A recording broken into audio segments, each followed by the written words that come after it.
have you ever received news that seemed just too good to be true?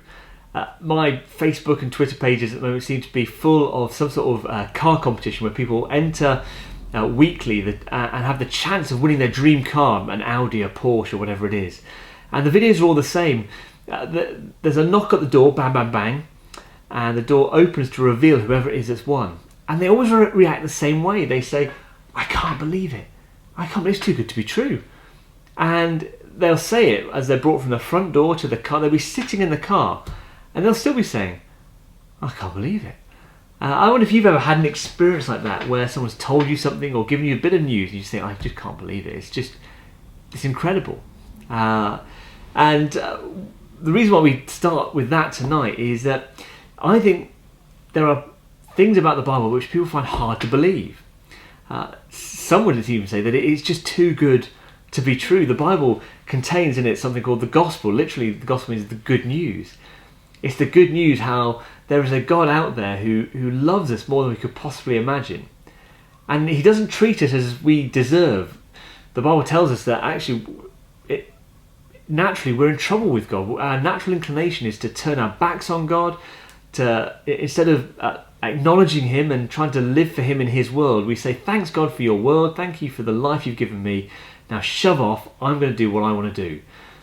And rather than just leaving us to go with that decision, God actually intervenes, and we read in the Bible of God sending Jesus.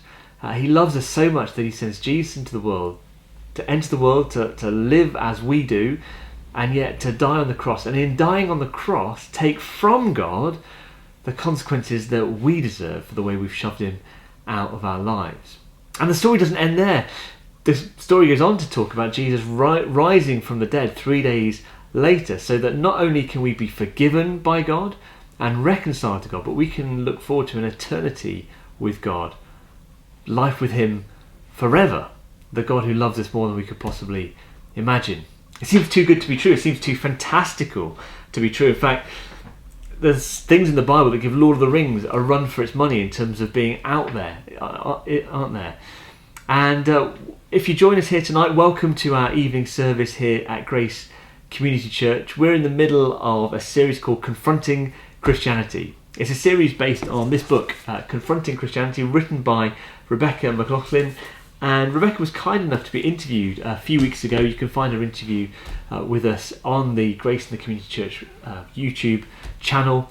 And she wrote the book, and it's all about some of the biggest questions that get asked of Christianity and how Christians might think about answering some of those questions. And tonight we're thinking about that question, can we believe everything that's written in the Bible? Can we believe that it is all true? Given that so much of it seems to be so much like myths or fables, just like you get in any culture, somewhere between Zeus and Thor, or a fairy story like Robin Hood or Beowulf. Now, are we really meant to believe that everything in the Bible is literally true? And as we consider that question, I think it's important that we remember that whatever answer we come up with, we won't be able to prove this like we would be able to prove a scientific idea. You know, where you get in the lab and you test something, you observe it and you repeat it and repeat it until you know you've proven something to be true. This isn't like that. Whether or not we believe that what's written in the Bible is true is more about working out what the evidence is and working out whether it's sufficient to give us a verdict one way or the other. So I'm going to read the Bible now. It's what the Apostle Paul writes about the resurrection of Jesus. And we're going to focus on the resurrection. Well, you'll see why as I read. This is what Paul writes. But if it is preached that Christ has been raised from the dead, how can some of you say that there is no resurrection of the dead? If there is no resurrection of the dead, then not even Christ has been raised. And if Christ has not been raised, our preaching is useless, and so is your faith. More than that, we are then found to be false witnesses about God, for we have testified about God that he raised Christ from the dead. But he did not raise him if in fact the dead are not raised. For if the dead are not raised, then Christ has not been raised either. And if Christ has not been raised, your faith is futile. You are still in your sins. And he goes on to say, if only for this life we have hope in Christ, we are of all people most to be pitied. Do you see what he's saying? He says that if we don't believe that something like the resurrection is true, then the Christian faith isn't just a nice story, or it's not of some importance. It's pointless. It's of no importance. And so we're going to kind of ask that question, like, are we meant to believe that everything in the Bible is literally true when it contains stories like that one? When so much of it looks like a myth or a fairy story. Is it all literally true? That's the first big question we're asking tonight, and then we'll ask, and can we trust the guys who wrote it? And I think as we think about that first one, are we meant to believe everything in the Bible is literally true? We have to understand that sometimes the Bible does use metaphors. It isn't always speaking literally. Just like you and I wouldn't always speak literally in our conversation with other people. Instinctively, we know when we're switching, don't we, from literal to metaphorical. If your best friend came round to you and said, this has just happened and I'm heartbroken. Well, this is the example Rebecca McLaughlin uses. You wouldn't then go straight for the phone, dial 999 and ring for an ambulance. You'd understand that heartbroken is a metaphor. You wouldn't start doing CPR on your friend when they told you that. Similarly, if someone said, I was so angry I could have murdered them, we don't call the police because we're worried that we've got a lunatic on our hands. No, we take it for what it is, a metaphor to describe a feeling, something that is true but not literally true. And the Bible uses metaphors like that all the time. Jesus talks about himself being the true vine. In John chapter 15, he talks about the need to be born again in John chapter 3. And in John chapter 2, he talks about his body, but he uses the language of the temple. So Jesus uses metaphor all the time to communicate truth, but it's not meant to be understood as being literally true. Just as when we use metaphors to say that we were sick with love, or that life is a marathon, or that there's such a thing as helicopter parenting. We're not saying that parents are literally helicopters, but we're communicating a truth about a certain sort of parenting. And that happens in the Bible. The Bible switches between the two, and actually it's quite obvious when it does that. But it's not just metaphors. The Bible also uses different sorts of literature. It uses poetry, it uses parables. It uses a sort of literature called apocalyptic literature, where instead of writing everything literally, there's the use of signs and symbols to signify other things. There's sorts of literature that we know. If you read poetry, you know not to read everything there literally. It's a different sort of writing to provoke a different sort of response, to communicate truth in a different sort of way. So not all of the Bible is written to be understood literally, but some of it is. And some of it is written as history, as eyewitness accounts. And that's the case when we do get to something like the resurrection, as we just read out. Now, some of those events are sometimes explained with metaphorical explanations, but the actual events themselves are meant to be historically true. And the question will then be, well, on what basis, what possible basis could we believe the testimony about those events? But we'll come to that in a second. I think the other reason why people find it difficult to believe that the Bible is literally true is that there's an idea out there that the Bible is full of contradictions. How can it be literally true when the different bits of the Bible contradict other bits of the Bible? And one of the things that Rebecca writes in her book, which is so helpful, is she says that often those things that look like contradictions are actually just paradoxes. They're things that can both be true at the same time. The other way I think we can understand some of the contradictions that people sometimes see is that idea of different eyewitnesses seeing and recording different things about the same event. And again, I think we instinctively understand that this happens all the time. If you think about maybe a car crash which is seen by two different people, one person is a real car enthusiast, and how does she report the accident? She says, "Oh well, the Volvo came around the corner too fast. It was the SX model, and it smashed into the VW. It was the estate, the Passat estate, and it right on the left wheel arch, and there were airbags everywhere. That's the facts as the car enthusiast reports them. But the other witness is a doctor. What does she say? She says, the red car smashed into the silver car, and I think the driver of the first car, I think they were just superficially injured, but the driver of the second car, that was much worse. Broken leg, broken collarbone. They needed an ambulance. Same event, but different facts recorded. But not contradictory facts, actually complementary facts. In fact, the reality that there are eyewitness accounts in the Bible that record different versions of the same event actually lend credibility to the fact that we can take it literally rather than undermine it. So if we accept those things, that yes, there are times when the Bible speaks metaphorically, but there are sometimes the Bible speaks historically, through eyewitness accounts and that sort of thing. And some of those events are still pretty extreme. Some of those events are still pretty hard to believe. On what basis should we believe those parts of the Bible? How is it that the writers of, for example, the New Testament weren't trying to deceive other people, or themselves weren't deceived? And that's the second big question we're asking this evening. Firstly, do we believe everything in the Bible literally? Secondly, can we believe the literal stuff is actually true? And that's why I think it's so important that we focus on the resurrection, the bit of the Bible that we read out at the beginning. Because if we can't believe that, Paul's really clear, it's not worth believing any of it. It's like those wooden tower blocks like Jenga. The resurrection is one of the plank near the bottom that if you pull it out, the whole thing crumbles. That's the resurrection. So that's where it's a good place to start, really, when we ask that question: can we believe the Bible to be literally true? Now, again, before we get into the details, I think it is worth asking the question: what would it take? What would be involved for people to make it up? And I think you'd say, look, the people who make it up, firstly, they need some incentive to make it up. There needs to be some point to doing it. Maybe they need to gain something from making it up.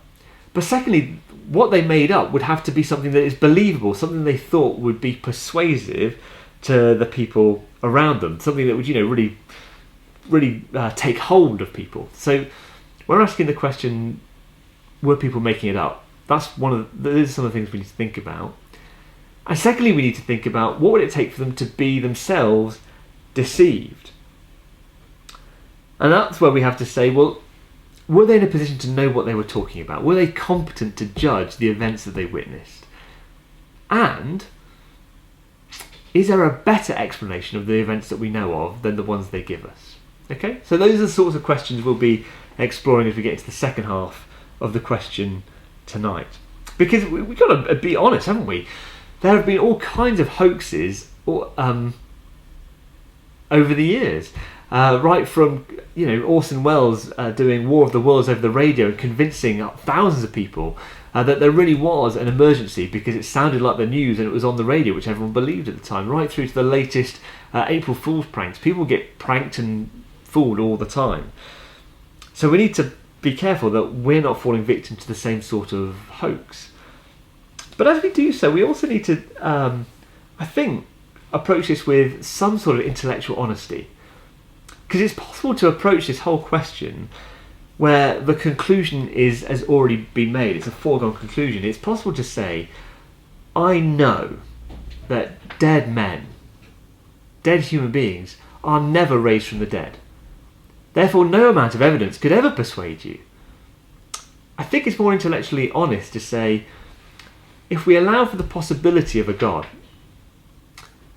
and it's possible that there are times when he intervenes in the natural order of things, then the intellectually honest question is, what evidence would be sufficient to persuade me that that happened? And that's what we're going to be looking at for the next few minutes. So firstly, is it possible that the disciples were deliberately out to deceive people? That they cooked up some sort of fairy story? And you've got to first admit that, of course, it's possible. Of course it's possible, but the question is it plausible? You'd have to say that this real person, Jesus, that existed, he was somehow the unwitting tool of the disciples, that they latched onto this guy and they made him out to be something that he never was. Well, is that plausible? I think the first thing you have to note as you read the accounts of the eyewitnesses is the detail in them and the authentic specific details that they recover. Just the one that's worth mentioning here is when Jesus is going to the cross. It's recorded that in Mark that the authorities grab a man, a bystander, to help him. But Mark names him. He says it's Simon of Cyrene, father of Alexander and Rufus. Now, why bother mentioning the guy by name and city and family relationships if it weren't possible to find him and his sons and ask him, did this really happen? It's that level of detail which makes it hard to imagine that they were making it up on the spot. And then we also said if you were going to make it up, you should make it plausible, that you would want to make it persuasive. And again, you run into difficulties there when you find out that the first people to witness the risen Jesus were two women. Now that's problematic because at the time that the eyewitness accounts were written, valid legal testimony, you'd need 3 witnesses, not just 2. And male testimony, sadly, was considered more weighty than female testimony. So if you were making it up, I guess the point is, you would never have your first witnesses number only 2 and be women rather than men. It's not a very plausible way of coming up with something that you'd hope other people would believe. And then added to that, there's the way that the eyewitnesses write about themselves. Throughout the New Testament, the Gospels, you read of the apostles, the disciples, making utter fools of themselves. They ask dumb questions. You see them fall prey to all kinds of petty jealousies and infighting, and they themselves don't believe that Jesus is risen when they first hear about it. Again, if you're going to be the messengers of this message that you've cooked up, it doesn't do well to portray yourself in such a dodgy light. And not only are the messengers portrayed to be somewhat below par, the message itself, I don't know, it's not what I would have come up with if I was trying to persuade people to follow me. Firstly, there's so much of the words that Jesus is recorded to say which talk about the cost of discipleship, how difficult it will be to be a Christian, which is repeated then by his followers. Again, if you're trying to persuade people to follow you, you might not want to big up how difficult it's going to be. And secondly, there's the whole idea of inventing a resurrection myth in the first place. To the people of the day, the idea of a reanimated body, someone come back to life from the dead, was just inherently unappealing. It was appalling. So to base your myth around a Messiah who died and was then risen again, look, we find it hard to believe. Why should we think that they would find it any easier to believe that or any more appealing? And then finally you get to the character of the witnesses themselves and what happens after the events. It's notable that the majority of the eyewitnesses to Jesus' life themselves experienced all kinds of hardship because of the message they carried. Peter was crucified upside down because of the message he was preaching. Thomas, similarly, was torn apart. Why go to all that hardship? Why suffer those consequences for a message you knew to be false? Where's the incentive? Why bother making up that sort of thing when it leads you to that destination? And as you think about the plausibility of it, you kind of end up thinking it's not the sort of message that you come up with that would be compelling to other people. Neither is it carried by the sort of messengers that other people would find persuasive or attractive. And it doesn't lead to the sort of consequences that people would be clamouring to follow. Chuck Colson was one of President Nixon's closest advisors, and he was part of the conspiracy, the scandal around Watergate. And in fact, he went to prison as a result of it. Later, he became a Christian, and he wrote these words: "I know that the resurrection is a fact, and Watergate proved it to me. How? Because 12 men testified. They had seen Jesus raised from the dead. And then they proclaimed the truth for 40 years, never once denying it. Everyone was beaten, tortured, stoned, and put in prison. They would not have endured that if it weren't true. Watergate embroiled 12 of the most powerful men in the world, and they couldn't keep alive for 3 weeks. You're telling me 12 apostles could keep alive for 40 years? Absolutely impossible." John Stott, a Christian writer, wrote, "If anything is clear from the Gospels and Acts, it is that the apostles were sincere. They may have been deceived, if you like, but they were not deceivers. Hypocrites and martyrs are not made of the same stuff." And it comes back to that question, which is more plausible, that the apostles made it all up, or they sincerely believed what they were telling people. And you kind of, if they were making it up, what would they have done? What would it have looked like? And you say, well, to start with, you'd want it to look credible. You'd come up with a Messiah that didn't die, for a start. And if he did die, then you would transfer his cause to another, maybe his brother James, which they never do. And you'd surround the Messiah by the best and the brightest. They'd be the captains of industry, the religious authorities, the equivalent of bishops and vicars and stuff like that. And they'd be the politicians and the celebrities, the sports stars of their year, supporting this guy.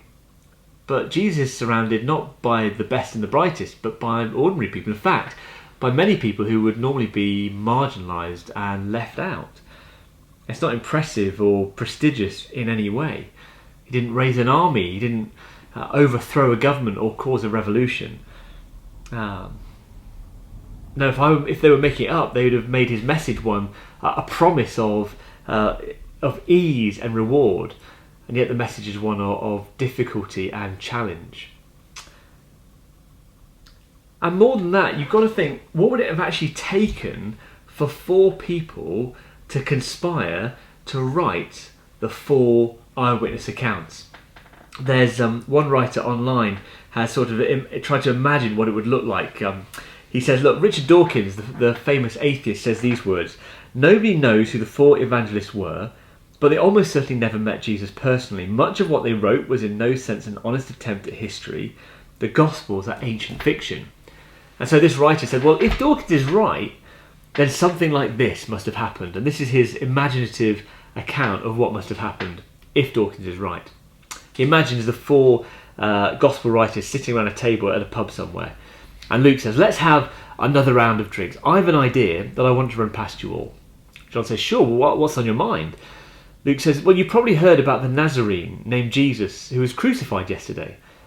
I think he could be the perfect candidate for our fake Messiah project." Mark says, "But one problem, he's dead." Luke says, "Yes, but that means we will control the narrative. We will be in charge of his reputation."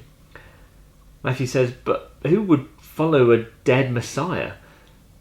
And Luke says, "Well, nobody, so we'll begin with a resurrection myth. We'll hire some thugs to fight off the Roman soldiers guarding the tomb so we can get rid of the corpse." John says, "But a missing corpse isn't the same as a resurrection." Luke says, "Yes, you're right.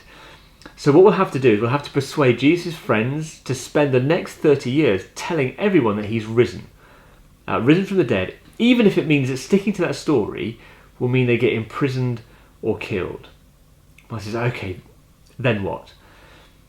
Luke says, "Well, to make a conspiracy credible, you need precise details. We'll invent specific stories where Jesus interacts with people in specific locations." Matthew says, "Well, won't people just disprove the stories by walking around those places and asking questions?" Luke says, "Oh no, there's no need to worry about that. We can invent a story about a synagogue ruler's terminally ill daughter being healed, give the synagogue ruler a name, set it all in a particular place, and still no one, absolutely no one, not even the people living in that place, would trouble to fact check it. Everyone would just simply swallow the story whole." Mark says, "Well, it sounds like we're on safe ground there. But if we want people to follow Jesus, we will need a message. People have been waiting for the Messiah for centuries. He's got to be worth listening to when he finally appears. So John says, good point, I'll cook up some deep quotes. Luke says, thanks John, Mark's right, you'll need to put profound wisdom on Jesus' lips, so profound that theological scholars will be able to spend their lifetime studying it. John says, great, not a problem. Luke goes on, guys, it will take us a little while to put these documents together. We need to get communities of people worshipping Jesus in the meantime, so that when our books come out, they'll get a good reception. Mark says, I know, there's a guy called Saul I know who could really help with that. And Luke's sceptical. Luke says, Saul the Pharisee? I can't imagine he'd want to get involved with this kind of thing. Trust me, says Mark, he's our man. I can completely see him leaving behind everything he's trained to do and planting congregations of Jesus worshippers throughout the Roman Empire. Whatever it costs him personally, beating, shipwrecks and the like.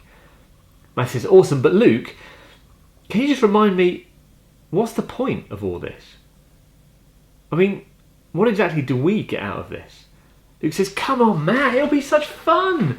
We'll watch people being brutally martyred, and we'll know that they've been deceived by our dishonest fiction. What's not to like about that? John says, I agree with Luke. This is definitely worth years of our effort. Count me in. Mark says, me too. Matthew says, well, okay, well, I'll do it as long as my name goes first on the promotional material. Luke says, deal. Let's get to work. It's obviously a silly story, but it goes to show what it would take to come up with the 4 gospel accounts if they really are faked. And then we're back to that question, what's more plausible? That these are men who believed they were telling the truth, or that they together concocted a conspiracy? Now obviously that still leaves a possibility that the disciples might have been sincere, but they might have been sincerely wrong, that they were deceived, that either Jesus never died in the first place, or having died, that he never rose from the dead. And at this point we have to recognise that there are some historical facts that almost all historians agree on, be they Christian, agnostic or atheist, that there was a real man called Jesus, that the Roman authorities did crucify him, and that the tomb where Jesus was placed was later found to be empty. Those are sort of the facts that historians generally agree on. So then it's a question of, well, which is the best explanation that fits the known facts? And I think it seems unlikely that somehow the disciples were fooled into thinking Jesus was dead when he wasn't. Firstly, the Roman authorities, they were experts in execution. They crucified hundreds of thousands of people, so much so that it said that they ran out of the right sort of wood to make the crosses out of. So it's unlikely that they botched the job. And it's unlikely that the disciples, people who lived in an age that were far more familiar with death than we are today, would have somehow got confused between a real guy dying on the cross and some sort of fake. So it seems hard to accept the idea that somehow Jesus didn't really die and they were fooled in that respect. So then it comes back to the idea of the empty tomb. What is the best explanation of the empty tomb? And you've got 3 possibilities. Either the Roman authorities moved the body and then said they lost it, which wouldn't really be in their best interest. They would, their competence would be questioned. It would cause all kinds of civil unrest. Then you've got the Jewish religious authorities. Well, they wanted Jesus dead for 3 years. They weren't going to go about giving credence to the idea that he was raised again. In fact, together those 2 groups are said to have made up the story that the disciples stole the body, which is the 3rd possibility, that somehow a ragtag band of followers was able to overpower some Roman centurions, move a colossal stone and whip a body away. But in that case, you're back to the idea that actually they're not deceived, they're deceiving again, and we've looked at that, and it doesn't seem very likely that they go to the length they go to support that myth. So Jesus really died, the tomb was really empty. What's the best explanation for those facts? I guess you could suppose the idea that there was some sort of mass hallucination that took effect on not just those closest followers but those 500 other people to whom Jesus appeared, But again, that's not got a lot of medical evidence behind it or plausibility. Or it could be that there was some sort of imposter. Either a fake Jesus died on the cross or a fake Jesus was raised from the dead. But again, you'd have to fool those friends and followers who'd spent 3 years in Jesus' closest company. Again, it's possible, but we ask ourselves, what is the most plausible explanation given what we do know and what we do see? Sherlock Holmes once is said to have told Dr. Watson, his companion, eliminate all other factors and the one which remains must be the truth. How often have I said to you that when you've eliminated the impossible, whatever remains, however improbable, must be the truth. And I think we do today find it improbable, the idea that a dead man could be raised back to life again. But it's only improbable if we rule out the possibility of a God who made the world and can intervene in that world at any time. And then it becomes plausible. And then we look at the evidence and we think, actually, if there is a God like that, then that explanation is possibly the best fit for the facts as we know them. And it would give us good reason to believe what we read to be in the Bible to be true. So, can we really believe what's written in the Bible? Well, some of it's metaphorical, but some of it is literally to be taken as true. And is there good reason to believe the eyewitness accounts of those literal events? Well, I think there is. But also, you might have some more questions. In fact, what I'm going to do now is I'm going to introduce Ray to us. Ray has been a pastor at Grace for decades and has fielded all kinds of questions from different people on this sort of thing. So I'm going to ask him some questions now to see what wisdom he has on some of these this sort of topic. Ray, thank you so much for joining us. And as I explained, you've been a pastor at Grace for a few decades now. You're pastoring, preaching, answering questions, but you didn't. You weren't born a preacher or a minister, were you? Actually, you come from. You don't come from a religious background. Do you want to just explain what sort of background you come from? Yeah, no. So no, I don't come from a religious home. A very loving family. Very secure bringing up, but no exposure to Christianity really, other than a sort of minimalist school. So I had no awareness of any of what you've been describing at all till I was an adult, really. You picked up a Bible and you went from not believing it's true to believing that what's written in the Bible is true. So what in there did you find compelling, or why did you find it compelling? Yeah, to be honest, I probably read books about the Bible before I started reading the Bible, only because the Bible's a complex book and it can be hard to know where to start. But books that explain the message of the Bible. And the thing that hit me was the tremendous, it made sense. It was coherent. Its description of God, its description of evil, sin, it's telling of the life of Jesus, the remarkable things he said, he did, his death on the cross, the explanation that was to take the judgment. That kind of made sense. Why would a good God was bound to be against evil? His rising from the dead, the whole thing held together. The book is astonishing. It's not really one book, you see. It's 66 different books written by dozens and dozens of authors, written over 1,500 years or more. But the thing has a coherence. Wherever you prick it, it's the same kind of blood that comes out, as it were. And that struck me as I began to read it, having heard the message, believed the message. As I read it, everywhere I found the same message, the same ideas from very, very different authors in very, very different circumstances. That really helped me. As you say, it's pretty otherworldly, given that it's written over such a long time period by so many different people. Are there any kind of specific things that are, again, that are compelling that you find maybe in the Old Testament that then come to fruition then in the life of Jesus? Yeah.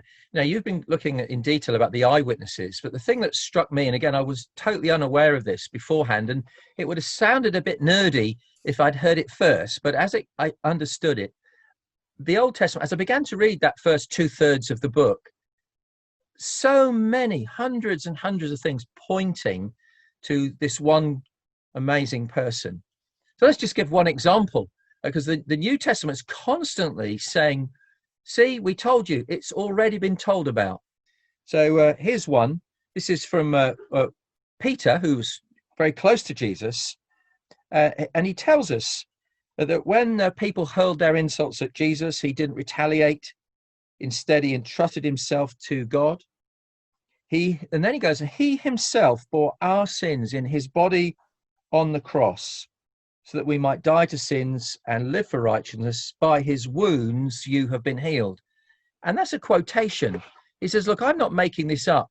It's already been described. And he's quoting something written probably 750, 800 years earlier. He's quoting one of the great preachers of the Old Testament called Isaiah, chapter 53.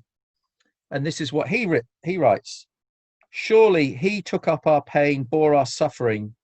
We considered him punished by God, stricken by him and afflicted. But he was pierced for our transgressions. He was crushed for our iniquities. The punishment that brought us peace was on him, and by his wounds we are healed.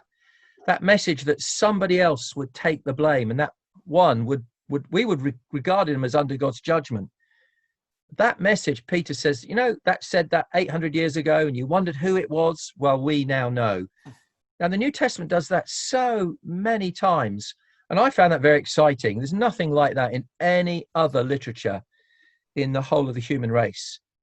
Hundreds of things pointing to this one person who fulfills them all. For me, it makes the hairs on the back of my arms stick up. You think, cool, someone wrote something 800 years ago that came true. That's, as you say, it's unique. Now, obviously, you got to a place in your late teenage years, early adult life where you found this compelling, and it's, as you describe, it seems overwhelmingly so. Why do you think so many perhaps don't find it compelling in the same way? Yeah, I think that perhaps the big reason is this, that there is another story, another kid on the block, if I can put it like that. There's another story that our culture has been told, has believed, regarded as that's so true that this one can't be true.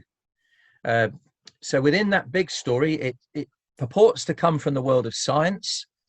It is presented to us as science has got one story, that the Bible story can't be true, the science story is true. That the science says that the Bible's just a myth, it was made up, that it can be dismissed with a sort of just waft it away, because the science story is so true and so opposite of what the Bible says. Therefore, don't even need to worry about the Bible. And if some Bible fanatic comes up and says, look at the life of Jesus, you know that they can't be true. They just must be brainwashed. And that kind of story is now kind of widely accepted. There's an acceptance that science tells a very, very different story. And there is an implicit belief that science's story is true and the Bible story therefore can't be true. Now, within that, you may know my PhD is in the history of science. It's nowhere near as simple as that. But that's the story, I think, that most, certainly educated people in Britain believe. And therefore, they don't even give the Bible a look in. It has to be a myth. It has to be just invented by human beings. It has no authority over us. That's the kind of story we've come to accept. Now, I know you can look at that next week, and I think that's what we've got to deal with next, because that's perhaps the biggest mental understanding stumbling block that a lot of people have, really. Ray, thank you so much. Just lovely insights, lovely to learn from your experience. And as you say, we'll be picking those themes up a bit more next week. Thanks ever so much for joining us. Super. Thank you, John. Lovely. Thanks very much. Bye. Ray, thank you so much for sharing those insights with us. As we kind of reflect on those, I'm going to pray, and then we'll sing, and then I've got a few resources to recommend, and that'll be our service tonight. Let me lead us in prayer as we reflect on the things we've talked about tonight. Our dear Heavenly Father, we want to thank you that in the Bible there is a good news story, a story which at first glance may seem just too much to believe, too good to be true. But Father, we thank you that you've given us these eyewitnesses, those who can tell us of the facts of the things that happened. Thank you that our faith is not a leap into the dark, but it's a jump into the light, based on evidence, based on reality.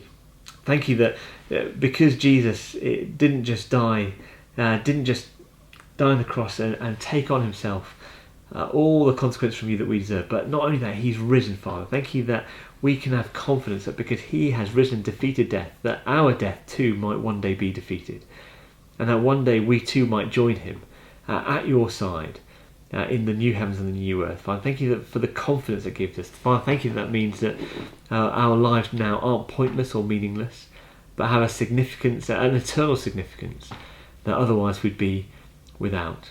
Father, for those of us who sometimes feel like doubting and are worried perhaps, Father, that the things we read just can't be true, Father, please encourage us, please embolden us by, as we read your words, that we're reading the words of those who saw your Son for themselves and were so transformed by him that they wrote things down so that others might be transformed also. Father, give us confidence and help us have confidence too in sharing this with those who would like to know more. Help us know that we don't follow some carefully constructed conspiracy, but actually a world-shattering revelation of a God who is there, who loves people and has acted to bring forgiveness and reconciliation. Father, we pray that you would comfort us with these things and strengthen us by your Spirit. In Jesus' name, amen. Amen. Well, we're going to sing now. Again, it's a chance. The words that come up on the screen, you can just follow the words if you like and reflect on the truths contained, or you can sing in joy to the Saviour who has risen, who has been the one true sacrifice that pays for all. Let's finish our time by singing these words together.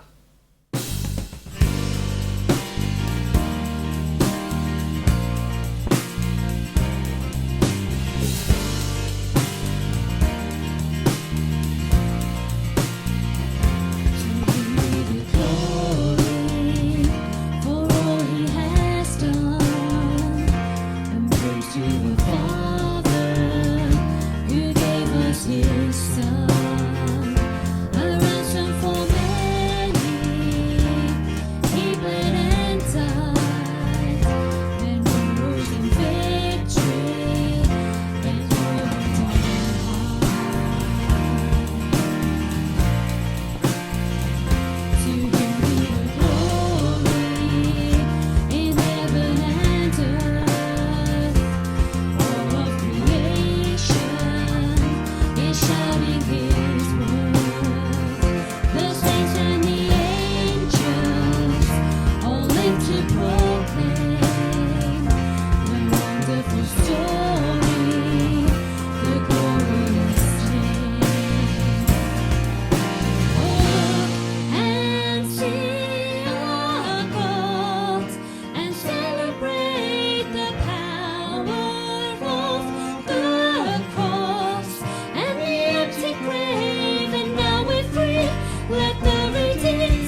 thank you so much for joining us this evening. I've really enjoyed kind of looking at these things together with you, with Ray, and obviously many of you might still have questions.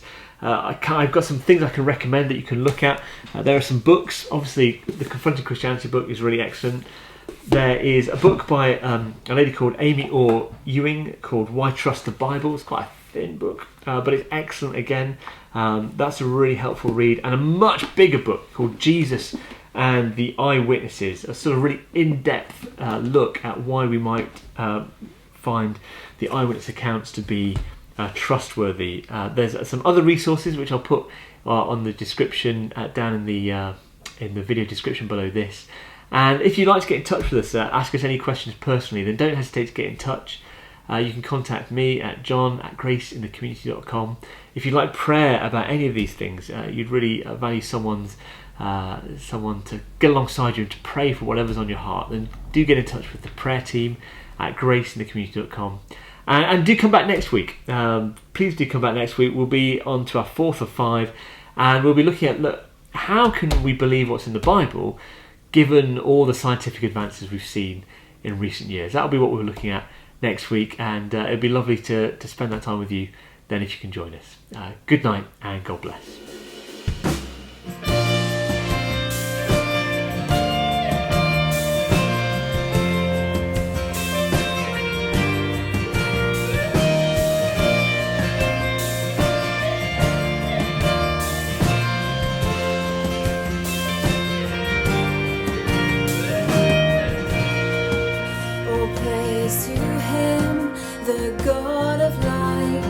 Who formed the mountains by his might?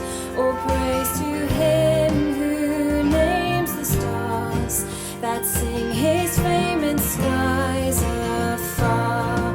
All praise to him who reigns in love, who guides the galaxies above.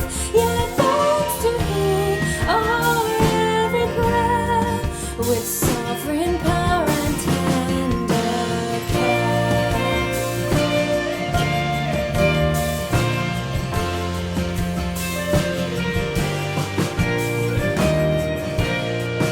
All praise to him whose love is seen in Christ the Son.